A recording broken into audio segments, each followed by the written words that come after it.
Penalti nuqtasini ko'rsatdi. Ibrohim Ibragimov zarba yo'lladi, gol urdi. Hozir O'rinboyev jarima dunchasi yaqinida to'pni egallab oldi.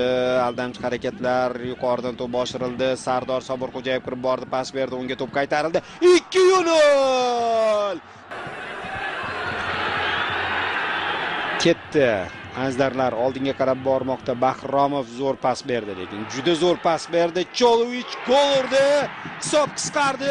Hozir Cholovich to'pni egalladi. Pas berdi.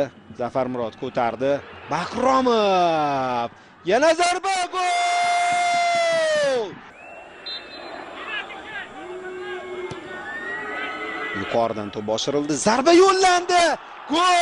Hisobni tenglashtirish maqsadida jamoa tavakkal baribir oldinga o'tadi. Paxtakor esa hozir yaxshi himoyalandi, lekin mana bu devorni buzib o'tdi. Birinchi qator Nasaf futbolchilari jarima dunchasiga yaqinlashib keldi. Akmal to'pni qanotga o'tkazdi. Cherran pas berdi. Sharob ko'tardi.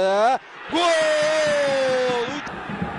Varrobi endi Paxtakorning hujumi. Bashar Risan to'xtab oldi, aldadi, pas berdi.